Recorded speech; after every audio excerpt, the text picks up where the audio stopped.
สบายดีเด้อสบายดีพ่อแม่พี่น้องมาเด้อมากินข้าวเที่ยงนำกันมื้อนี้ข้าวเที่ยงของสองแม่ลูกเฮานี่ก็บ่มีหยังหลายเด้สปาเกตตี้คาโบนาร่าใส่เนื้องัว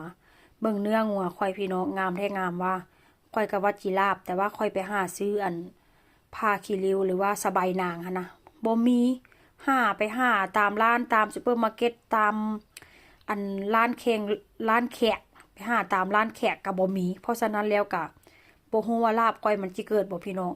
ถ้าหากว่ามีสบายนางมันก็ค่อนข้างจะแซ่บเนาะแต่ว่ามันบ่มีพี่น้องเอ้ยแล้วก็จะใส่ก้านผักชีหรือว่าก้านหอมปลอมนำเด้อใส่เห็ดใส่กระเทียมเพราะว่าสไตล์ค่อยนี้ใส่อันหอมปลอมนำพี่น้องลองเฮ็ดกินเบิ่งเด้อมันก็อาจจะสิแซ่บอาจจะเป็นของแปลกหรือว่าเป็นแนวแปลกใหม่บอกได้เลยว่าแซ่บเด้อใส่ผักชีหอมปลอมเด้อพี่น้องแล้วมื้อนี้ค่อยก็จะใส่เนื้องัวนี่ค่อยก็จะเอาใส่มีดตัดหรือว่า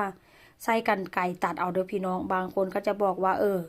เขียงก็มีเป็นหยังบ่ต้องเอาเป็นหยังบ่อันหั่นใส่เขียงค่อยสะดวกแบบนี้พี่น้องแล้วอีกอย่างค่อยก็บ่ได้ใส่หลายเนาะค่อยก็ใส่แบบว่าใส่แค่ชิ้นเดียวค่อยบ่ได้ใส่หลายถ้าหากว่าใส่หลายตอนค่อยก็จิหั่นใส่เขียงอยู่ดอก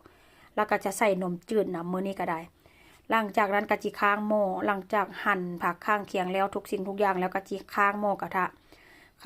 ะหลังจากหม้อร้อนแล้วค่อยก็จิเอาเป็นพวกพวกเห็ดกระเทียมแล้วก็ก้านผักชีนะพี่น้องเอาผัดรวมกันเลยเด้อแต่ว่าบางคนก็อาจจะผัดกระเทียมก่อนแต่ว่าค่อยนี้กะจิผัดพร้อมกันพี่น้องมันก็สุกพร้อมกันว่าเส้นจ้ะแต่ว่าก็มีบางเมนูเนาะบางเมนูที่แบบว่าค่อยผัดกระเทียมก่อนนะแต่ว่าถ้าหากว่าเฮ็ดสปาเกตตี้นี่ส่วนหลายค่อยจะผัดพร้อมกันเลยมื้อนี้ก็